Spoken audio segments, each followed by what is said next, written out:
all of the details from A to Z on how this is going to work. So Jackson.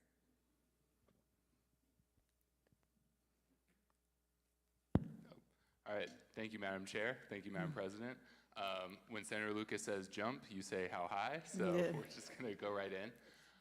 I am voting yes because we see an executive branch in our government that has thrown all semblance of the rules out the window. And I'm voting yes particularly for my family in North Carolina. My mom has spent the majority of her life outside of Charlotte. You know, her dad moved when IBM moved their headquarters to Charlotte several decades ago. You know, my family down there, they make this very real in terms of the impacts of MAGA-led gerrymandering. This is not just a thought exercise. This is not political theater. The impact is very real. And we see the impacts of that in this big, ugly bill that was passed several months back, right? That passed by what, a 3-vote margin in Congress? You can thank North Carolina for that one. Because while North Carolina voters made history in electing a Democratic statewide ticket that is dedicated to delivering an affordability agenda for all North Carolinians, MAGA Republicans in their state legislature gerrymandered enough Republican seats to give them that margin. And now my healthcare premium skyrocketed from $60 to about $480 overnight. And I'm clearly not in this work for money, right? Let's just call it what it is. And this is not the healthiest line of work, right? And so for the next 5 weeks, I am taking a risk by pushing forward with this job, but I know too much is at stake, right? Oh, thank you. But too much is at stake in terms of what this means, not just for access to health care, but especially for the 757 being a huge hub of veterans and military families as our president is sending more and more resources and people into these foreign wars, as more and more of our jobs and our jobs, whether it's in shipbuilding or whether it's serving our armed forces, are being cut, whether it's our public schools are being cut. We have to keep our eyes on the prize and take advantage of every avenue we can to hold this administration to account, right? And voting yes means leveling the playing field. If we let this moment pass by in our 250th year of democracy in this country, right? Florida will not be the last state to call their own special session to rig their maps behind closed doors, right? There are gonna be more. Let's just call it what it is. And so this provides us a check on that power. It provides us a path to electing a majority in Congress that will not only advocate, but deliver for our interests and our priorities so that we all can be healthy, we all can build wealth, and we can have a more affordable day-to-day life for us and our families. I'm doing this because so many people around this country don't have the privilege of being able to fight because they don't have a majority in their General Assembly. And I want to thank, before I yield the floor, I want to thank everyone in this room for really getting to work last year. It's on your shoulders that we get to be in this fight. Not only did we set record margins and flip our statewide ticket to elect Attorney General Jay Jones, Lieutenant Governor Ghazala Hashmi, and Governor Abigail Spanberger to the highest offices of the Commonwealth, we elected a record-breaking majority in the House of Delegates, signaling a moral courage to step up to the plate and recognize that this is not okay. These are not normal times. We cannot play by a rule book that is being thrown out the window. You gotta fight fire with a little fire sometimes. And so what started in Texas, we're gonna finish right here in Virginia, and we're gonna send a decisive tone to the rest of the country. Make no mistake, the midterms started right here in the Commonwealth. The midterms this year started on Friday, March 6th, when early vote opened its doors right over there in the City Hall of the City of Portsmouth, right? Make no mistake, just like President Barack Obama has said in those commercials that I hope you all are seeing, the nation is counting on us. The nation is looking to us for leadership. And if there is one thing that the MLK Steering Committee knows how to do, it's walk the walk, right? Yes. So I want to thank you guys for your leadership, Right. Thank you. right? That's why I'm voting yes, so thank you for Good. letting me ramble. I appreciate that.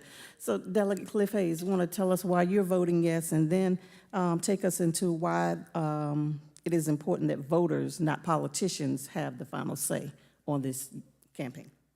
Actually, just to follow up with some of the things that Jackson has mentioned, as well as our President Pro Tem, Senator Lucas, I'm voting yes for a myriad of reasons. We know, just as Jackson mentioned, the threat, not only the threat, what has happened on the federal level when it comes to health care and what that means to our citizens here in the Commonwealth of Virginia and across this nation. Make no mistake about it, just know that this is a response, that we are actually responding to some craziness that is going on. It doesn't behoove any of us to sit and just watch what's happening without standing up and fighting. That's what we're for. We're here to actually lead here in the Commonwealth, not moderate. And so we're going to lead and make sure that we're fighting back. Just as Jackson mentioned, that wink, that nudge from the president to North Carolina last cycle to give them 3 seats, there's an enormous amount of devastation that has come from that. One of the things I think we all should be watching and careful to watch is not only the health care coverage of everybody in this country, but more particularly here in the Commonwealth where we are, but also SNAP benefits as a result of what went on. And you don't have to go far, I don't have to go far to know the impacts that have been having on our communities. Normally, this process is one that happens each decennial after the census is taken. And so originally it was scheduled for 2030. And the fact that midway, halfway through, the president decided that he was going to try to put a fortress up around himself to try to protect himself in his midterms, which is not going to do any good. We're going to make sure that that doesn't happen. We've got to make sure that everybody here is telling others in your community the right way to vote. It should make no guess, just vote yes. Yes. When you see the leadership that's telling us we need to vote yes, it should leave no question about what you're going to do, regardless of what trickery, what flyers get stuffed in your mailbox or commercials you see on the TV where they have all kinds of trickery with the commercials and on ads on the internet and everywhere else with synthetic media and pictures and videos pretending like those of us who are fighting on behalf of the people are saying no, and that couldn't be further from the truth. So I'm voting yes to make sure that we can return some normalcy back to what this democracy is supposed to look like. I think former councilman, or tonight, our moderator, Lisa Lucas Burke, has mentioned to us or asked the question, what is it about voting? Should it be the voters or who that's in charge? Why is it in the hands of, why is it important that the voters make this decision rather than politicians? So the whole idea of this democracy that we have, that's the tenets of the democracy, that you would and we would, the people would participate and not try to suppress or confuse and trick the people, but to make sure that this democracy works the way that it's supposed to. and that's by having the participation of the people. Thank you. All right, well, what are you seeing happening in other states that make this vote so important? I'd like to start by saying the reason why I'm voting yes is because I think this is a way for us to keep Donald Trump from stealing the midterm elections, to give him the majority that he needs in the Congress to continue to implement Project 2025. We came out to tell you all that there was a playbook. There is a playbook. And it, we were sitting at this very same platform when we were telling you about it. And as you all have seen, they've already started those decision-making moves to make sure that Project 2025 gets implemented. As you saw with the removal of funding for SNAP programs for public education, higher education as well, what they've done is try to make sure they stack universities, colleges and universities with people who are MAGA thinking so that they can try to run the programs that are diametrically opposed to what we, not just us here in Virginia, but all across this nation, see as a democracy. Donald Trump is doing this because he knew he could not win. So all eyes are on Virginia because when we did our redistricting, and we're going to, and hopefully everybody will understand, this is not we got this in the bag kind of a thing. We have got to get out and vote to save our democracy. Otherwise, some of the things that you've seen coming down from Washington, D.C., and I think somebody asked me coming into the church tonight, how is it Donald Trump get away with all this? Because he had the MAGA Republicans in Congress who allows it.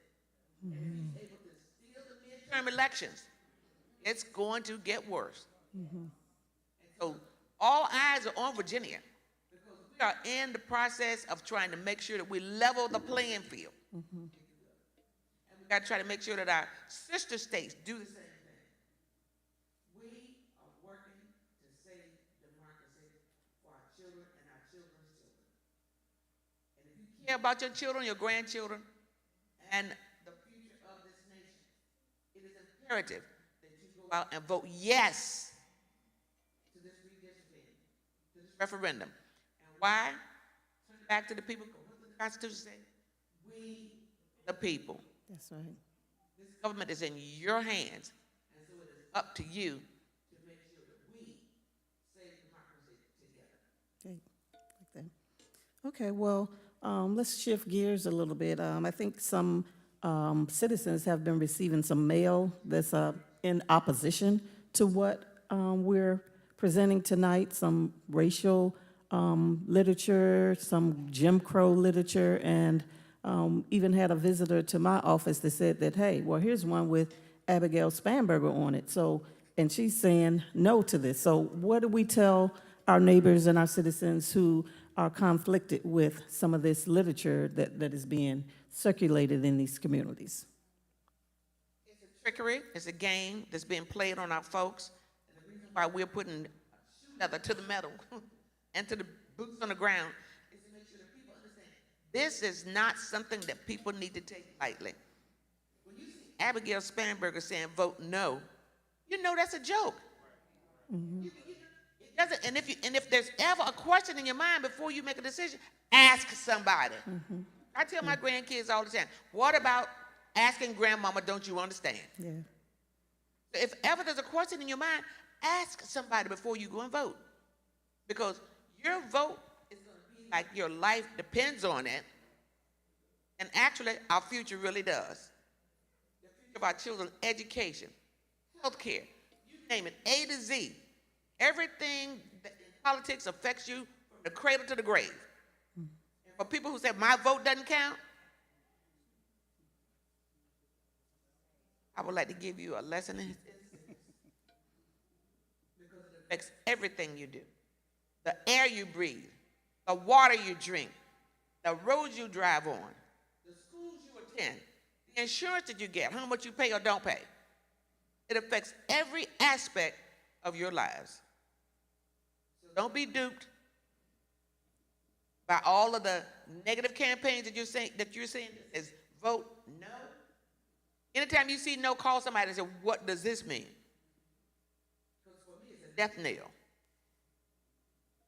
We're telling everybody, you must vote yes to this campaign.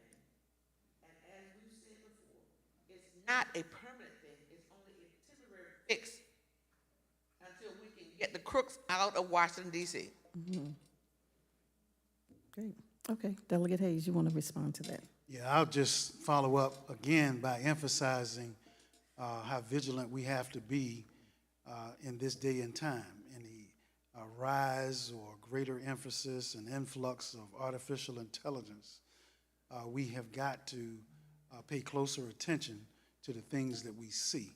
And if you don't already have access to some of the applications that are artificial intelligence, I implore you, I beg you to please begin to teach yourself, learn, and become acclimated so that you can see and begin to learn and know and can pick up on what's real and what really is not. Because that stuff is really, really good now, where it can mimic your voice. It can literally have Senator Lucas run across here and do 12 backflips. and you will think that it's actually the person. And so when you start to look at it, and this synthetic media is what we call it, and deep fakes is something that in elections is very, very dangerous. It's not just fun and funny, but for our democracy and our elections, it's actually pretty dangerous, because what it's doing is not only misleading about the candidate, but it's duping the public. And the public, as I said before, in this democracy, that is the very foundation of the democracy, that the people would be able to make their decision based on the facts, not based off of someone using a deep fake, if you will. And you'll see, coming from the Virginia General Assembly very soon, legislation that will make it punitive for people to do this inside the window of 30 days of an election. Okay, great. Well, Jackson, you might be able to help us with this, but we want to know, why is this moment different from any other typical political issue? What makes this campaign so different? Yeah, I mean, I think apart from everything that's said, and frankly, Delegate Hayes, I feel like I have seen Senator Lucas flip over backwards 12 times at once, but I mean, this is different because we've never faced, again, an executive branch of government right before our eyes actively rig the midterms, actively rig the game. Because it's not just rigging maps behind closed doors.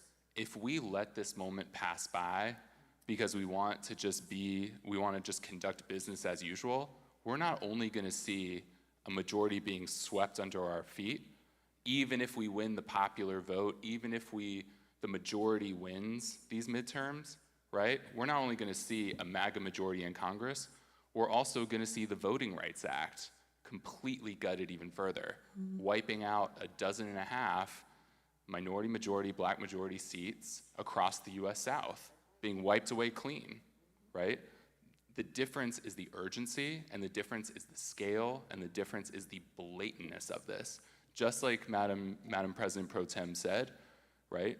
This was all written in Project 2025, right? And if someone tells you who they are, you believe them the first time. So we have to be very clear. And we also, I just want to take a step back, we also have to trust ourselves, our work, and run our race. This is a very different Virginia than 10 years ago, right? Everyone here has put in countless hours of work, of blood, sweat, and tears to earn this current trifecta, right? This was not random. This was the result of a lot of thankless work. And so what the other side knows is that if they try to run their race, they're not going to win. They're not going to win on the merits. They're not going to win with voters. So what do? They let us, right, they rig it, and they make us doubt our work. They divide and conquer. They pit us against one another in order to suppress our votes, right? So instead of saying, oh, I'm going to vote no, people just are not going to turn out. And we have to be very clear and recognize that this is not just a part of their strategy, this is their strategy. This is the core of what they are trying to do. They cannot and will not win on a level playing field. So they will hit below the belt every single time. And we have to take a step back, trust ourselves, trust our work, and name it. Don't need to call it any fancy names, don't need to call it disinformation, misinformation, whatever. It's lies. They are lying. They will lie from here till April 21st, 22nd. We have to stay ready for that. So that's why this is different. This is a good chance for us to segue into what we experienced over the last 4 years with Unity. We introduced some of the best legislation that improved the quality of life for the people that we represent in the Commonwealth of Virginia. Only they have a lot of that vetoed. But what we were able to do just this session of the General Assembly, just this one session, last year I introduced a bill that would increase the minimum wage, got vetoed. Guess what? This year it passed. Minimum wage up to $15 an hour. And if we don't have these Democratic majorities, we're not going to be able to do that. The Voting Rights Restoration Amendment that automatically restores voting rights for formerly incarcerated Virginians. Last year repealed. This year we passed it. And of course, it's redistricting amendment. And guess what? You all know how long it took me to work on the casino. Well, we've been working about 10 years on trying to get cannabis approved. Last year, Youngkins vetoed it. This year, it passed. These are the kind of things that we're telling you that we can do if we have the right people in office. And we can't do that if we allow people like Trump and his MAGA, I call them sycophants, to rig the midterm elections. That's why this is so important. And not only that, we have any number of constitutional amendments that right for reproductive freedom, housing, data center legislation, skill games, all of that legislation that got vetoed last year, we got passed this year. That's why this is so important. We were able to make record investments in education. We backfill Medicaid to make sure that people can be able to see a doctor. These are the kind of things that impact people's lives. This is what we're working towards. If we don't succeed, all of the gains that we have managed to realize will be wiped away because their intent is to turn back the hands of time on our progress. Delegate Hayes, talk about some of your legislation that is being impacted by these. Yeah, so to follow up with President Pro Tem, we know exactly what would happen if we were not in control. As you know, before the last election, it was a 51-49 majority that we had, very slim majority in the House.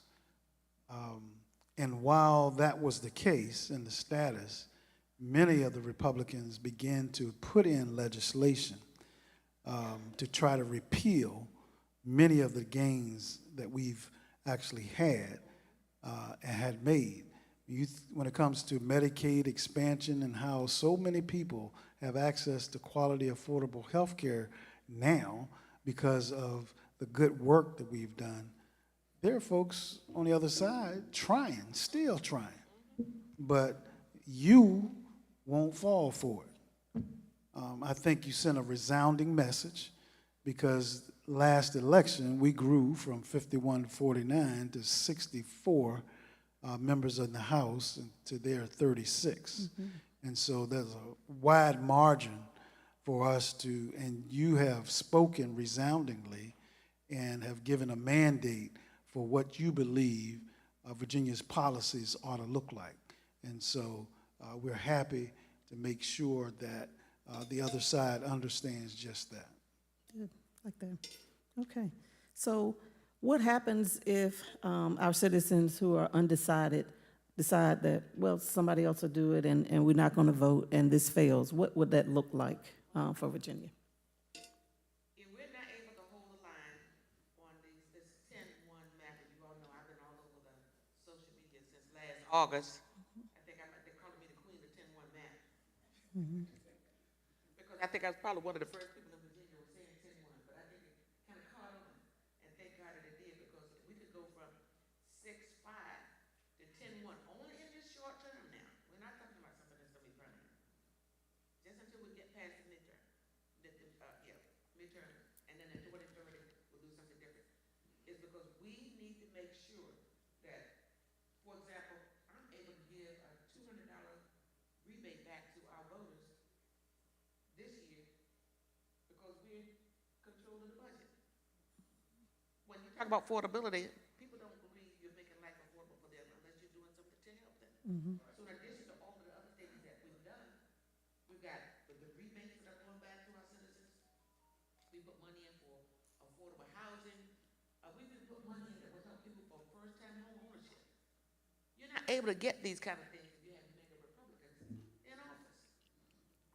So we could go down a long list of things that we've done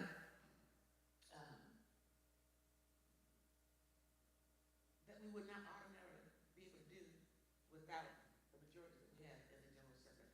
And again, these will be rolled back. A lot of these, the progressive pieces of legislation will be rolled back if we don't make sure we protect these midterm elections. Great, thank you.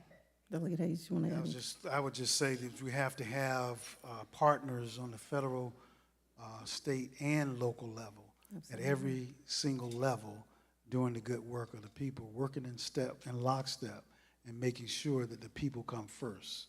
And so I'm excited about the fact that here in Portsmouth, being a part of the Portsmouth delegation with Senator Lucas, President Pro Tem of the Senate, the Speaker of the House, Don Scott, and myself, to be in leadership roles in the General Assembly. I recall when I was a student at Norfolk State in my senior year, just visiting the General Assembly and watching some of the work that was done by even then the Black Caucus, and seeing Senator Lucas even during that time standing out there even during that time. But I do recall, and some of you may have heard me say this story before, asking then Governor-elect L. Douglas Wilder, what is the most important part of your role, having been a senator and now governor-elect? What is the most important role, would you say, and impact that you have? And he said, Hayes, it's one thing to be there and to advocate and to ask for a piece of the pie, but it's even better when your hand is on the knife, when the pie is being cut. Yeah, great. And so when it comes to the budget of the Commonwealth of Virginia, you don't get any stronger, more influential than the fact that you have the President Pro Tem and the Chair of Senate Finance with the knife in her hand as she's slicing the pie. the budget pie.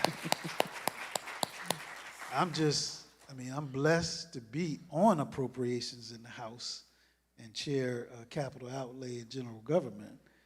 But y'all, the truth is, even after we leave with the budget, there's a smaller group, the conferees, that 5 on the House side, 5 on the Senate side, that are going to get together and start talking about the last few instances or details, fine-tuning the details of the rest of the budget. And that's what our conferees do. They got their hands on the knife.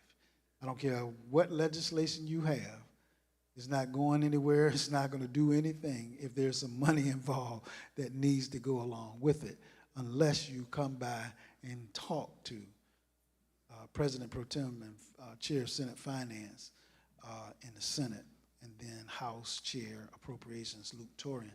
Listen, y'all, this is historic times, and sometimes we get numb because we see our leaders doing things and it looks so easy.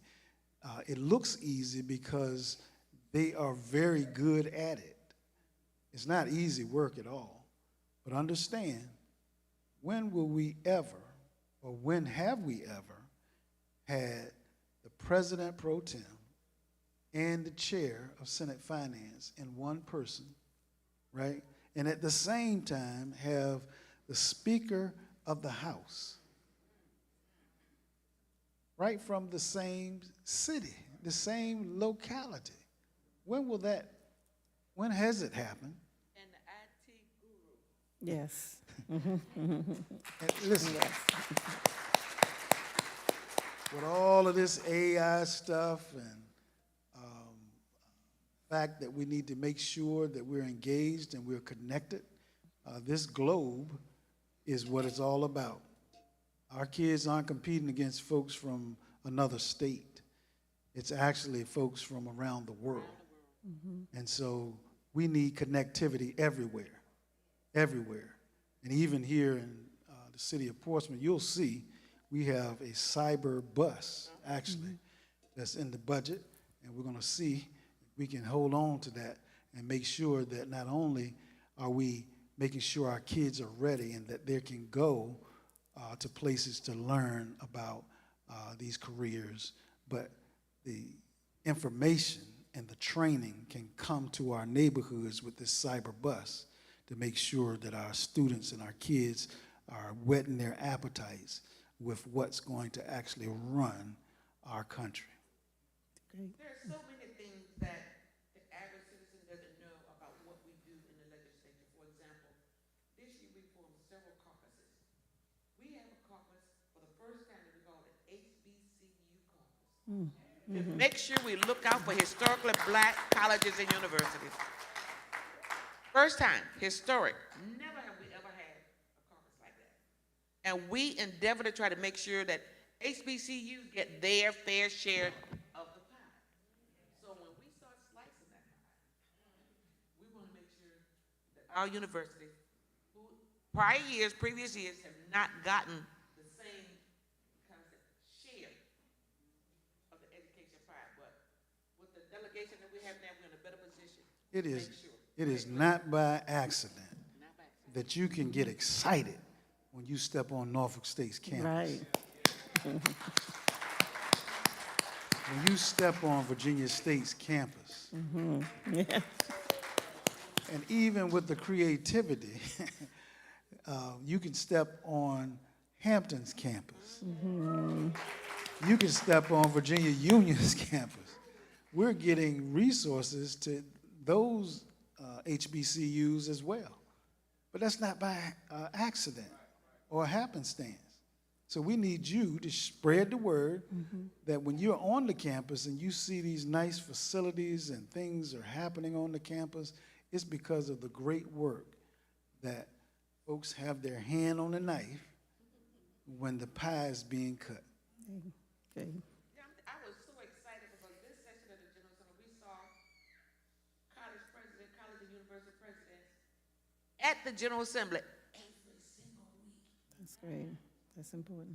They were there because they know we care about them. And so every time there was a program that they participated in, they were at the General Assembly because they know we're looking out for their needs. And that was just so exciting to see. All of them, presidents of all the colleges and universities. Amazing. Well, we have, early voting has already started, March 6th. Some people have already voted. There's still some others who are undecided and on the fence. We will have voting through April 21st, even with 2 voting dates on April 11th and April 18th, 2 Saturday votes. So people have no excuse to not go out and vote. So we want to encourage you to take someone with you if you haven't gone already, or if you have already gone, drive a neighbor. And Jackson is going to talk about that and what it looks like across the other part of the state. What is the voting looking like? Yeah, look, I mean, people are excited.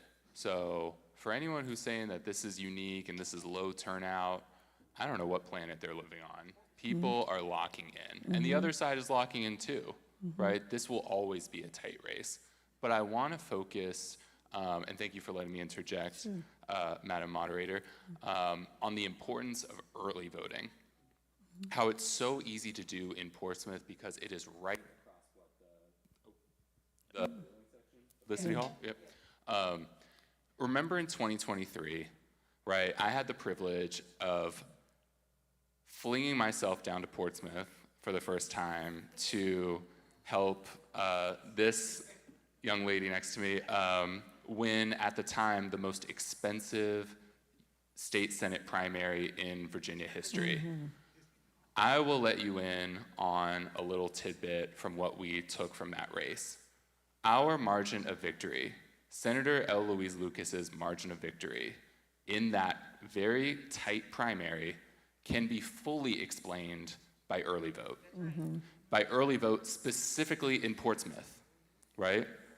Chesapeake is huge, right? Chesapeake covers a lot of ground, and so our voters have to drive a long way to get there. Portsmouth, it is right on Crawford Street. And so we, day by day, our lean team scraped through lists to push people to early vote. So while Election Day was tight, we built a lead before Election Day even began. And that sent, now Madam President Pro Tem, to the chair of Senate Finance and Appropriations. That is what is at stake when early voting has started. That is the margins that we can grab now. We don't need to wait until April 21st. We don't need to wait for life to happen and then we're taking care of family elsewhere. We can make our voices heard now. And just a reminder, right, because I create all these lists, is when you vote, you are taken out of all our text messages, all our phone calls, all our robocalls. You get to just chill for a bit. Or not chill, because we still gotta get the vote out. But we're not gonna bother you, right? So let us work both smarter and harder by reaching the people who need that extra touch. And let's build our margins, let's earn our win well before April 21st. We can do it because we've done it before. Because again, that is exactly how we won that primary in 2023, to make sure Senator Eloise Lucas stays in the Senate. So thank you. Madam Chair, were you about to say something? No, I was just saying thank you for the hard work that you all did to make sure that happened. And let's use that analogy to explain exactly the reason why this special election is so important. If you all had not gotten out there to vote for me, I wouldn't be President Pro Tem and I wouldn't be Chair of Senate Finance and Appropriation. If you don't get out there and vote now, Donald Trump was still the midterm election. Yes, right. That's how serious it is. It's just that serious. You cannot allow him to steal these midterm elections. And I'm glad you used that analogy because that gets people to understand just how important this is. Okay. Delegate Hayes, you want to add to that conversation? Only to say that you've heard it before, that elections have consequences. They do. Elections have consequences. And we need to make sure that any and everybody, Lottie, Dottie, everybody understands that. When you participate and you put a shoulder to the wheel, we can row in the same direction and get the results that we want. And when we don't participate, guess what? You are participating. You're throwing away your influence and your effectiveness to the other side. And so it's important for us to just continue to not only participate. When I look around this room, we're looking at the folks who are always engaged. How is it that we can grow not only this group in this audience, but also make sure that our young people, as they're getting a voting age, that they understand how important voting actually is as well. You know, I'd like to add one other thing too about, there are so many things that we get to do as legislators that the average public doesn't know about. For example, the parole board. When Youngkins came into office, he fired everybody on the parole board. All of them. And so, rarely, if ever, anybody got paroled during that period of time. But we were able to take back the trifecta, and now we're in charge of the parole board. And I am so happy and pleased to be able to announce that one of the people who will be going on the parole board was one of the people who helped make sure that I got elected in 2023. Bishop Kevin White will be a member of that parole board. And also, As well, stand up. The gorgeous one. Kesia, Casey, congratulations. Will be going on the parole board in a full-time capacity, so we'll be able to look out for people who deserve a right to return to this community. I think it's pretty historic to have three of the 5 appointees from Hampton Roads. From Yes, Hampton that's- Roads. that's 3 of the amazing. 5 people on the parole board are Yes. from Hampton Roads. Right, yes, that's major.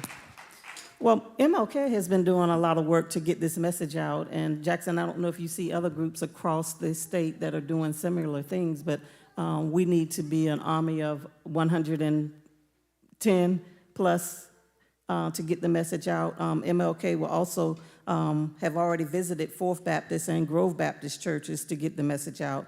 We'll be visiting Mount Hermon Temple on March 22nd, Third Baptist on March 29th, Ebenezer Baptist Church on April 12th, and Celestial Baptist Church on April 13th. And we've had an amazing team who have been getting the message to those members of those different churches. And if those members of the team who have been getting that message out are here, if you would stand, I know Paige Cherry, Michael Moore, Councilman Vernon Tillage, applaud you for your work in getting that message out. But we need other groups to be vigilant with this process as well. And what are some things that we can do besides handing someone this paper? There are yard signs that are out. What else can we do to get this message out in this 35 days that are left to April 21st? Yeah, a couple things. One, updated yard signs are en route. I yelled at a few people about the ones that we have, but yeah, we got to maintain that visibility. And I do want to thank the MLK for that roster of community engagement and faith engagement. You know, I said this at the Portsmouth Dem meeting, but because this is a ballot initiative, right? We're not going to see a D or an R next to anyone's name. We're not just going to see someone's first and last name on the ballot. It's a yes or a no. And if folks are taking care of business at City Hall and they turn around and decide to vote, but if they're looking at their ballot and they don't really understand what's in front of them, the default is going to be no, right? Not anyone's fault. It's just they don't have all the information at hand. And, you know, if they don't understand what this referendum is, the default will just be, you know what, I'm going to check no, keep it moving.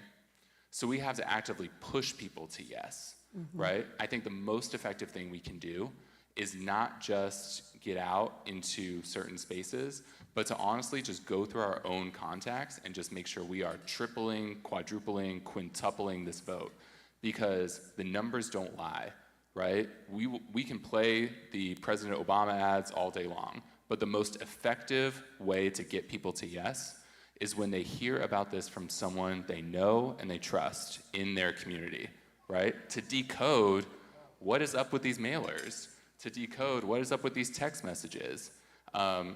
So really, we have to rely on each other. It can't just be MLK.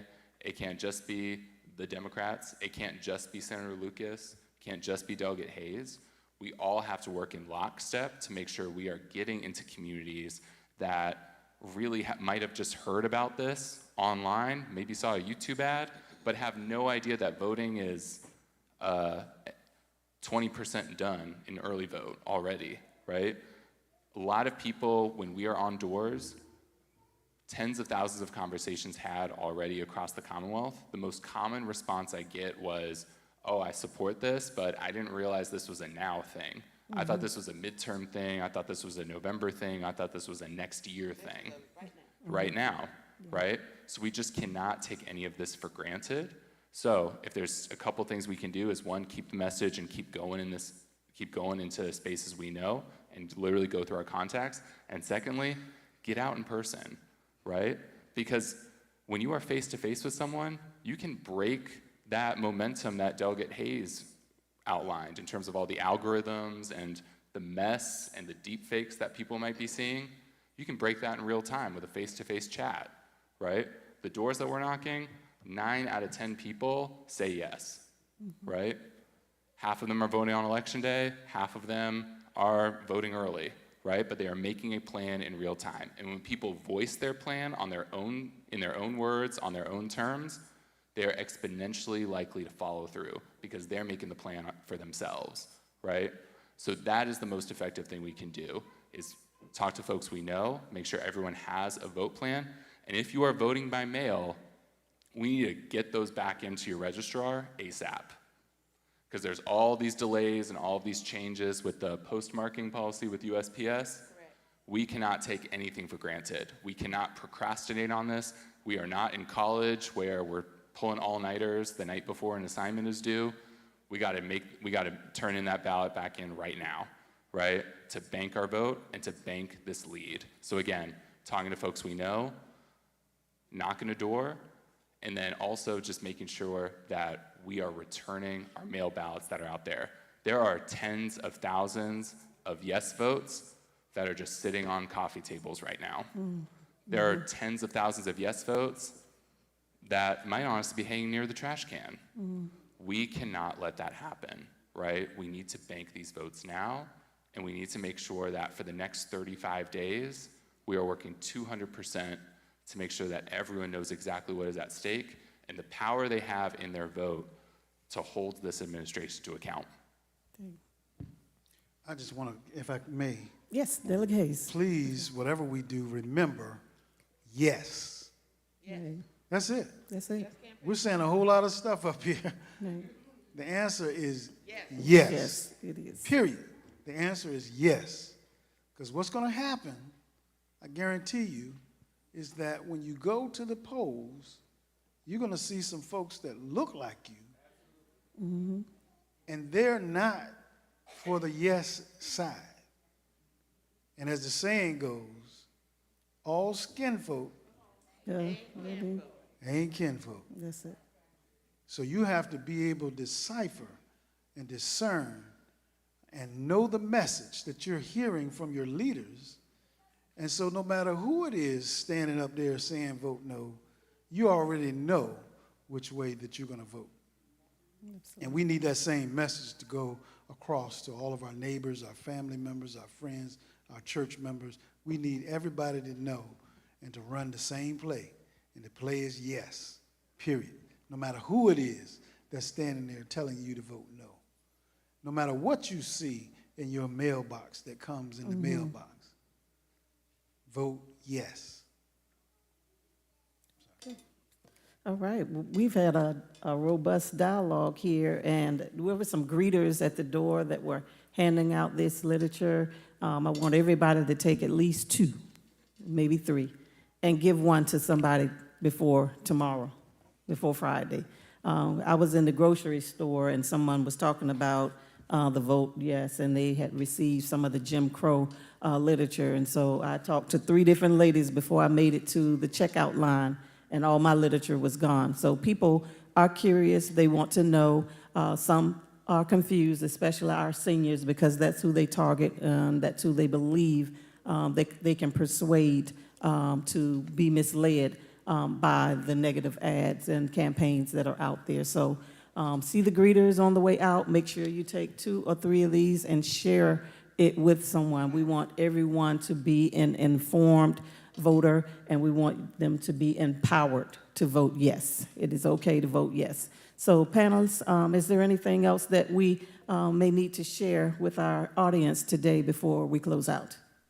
All I can say, it was a long session, and many of us got back Sunday night, some Monday morning. But we're here now with boots on the ground. And if there's any organization or group that wants us to come in to talk to them about the importance of this yes campaign, we are now available. Thank you. Well, I'd like to thank our panelists. Delegate Hayes, did you have something else you want to close out? I was just going to say, standing still while others change the rules is not neutrality, it's a disadvantage. Doing nothing is choosing to fall behind. So we're happy to see that you have decided not to just sit back and do nothing. That's awesome. And let's congratulate our panelists for being here tonight. Applaud yourselves for coming out of your house and being informed with the information. We said we wouldn't keep you long. We were to an hour. And so this closes out our Yes Campaign Town Hall meeting. Thank you for coming. Hi, I'm Bishop Jerome Williams, the president of the Martin Luther King Steering Committee. Our founder, Martin Luther King Jr., fought for so many years that we would be. We have Reverend Booth will come out and give us a benediction.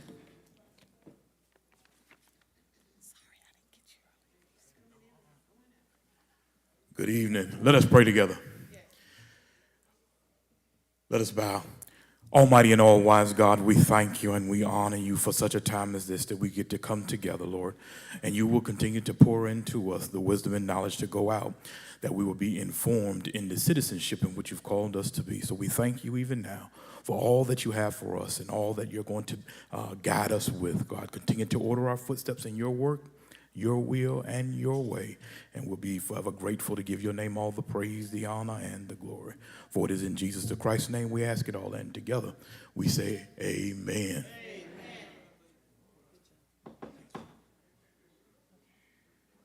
Hi, I'm Bishop Jerome Williams, the president of the Martin Luther King Steering Committee. Our founder, Martin Luther King Jr., fought for so many years that we would be able to have free and fair elections. Listen, guess what's happening? The Republican Party is trying to undo the whole thing. They're trying to change the game in the middle of the game that would benefit them. And so I say to you, Virginians, vote yes so that we can level the playing field. Now, I myself received flyers at my house telling us to vote no, calling it the Jim Crow days. But that is to keep us divided. They have always learned to say certain things to keep us divided. I come to tell you, we need to vote yes so that the playing field will be level. So right now, from today, you can vote all the way up to April the 21st. You have that time to vote. So go out, get out, vote right now. Stop what you're doing. Take a day off. This is too important. Our children's future depend on it. So guess what? Vote yes. God bless you. Vote yes. Vote yes. Vote yes. Vote yes. Vote yes. Vote yes. Vote yes.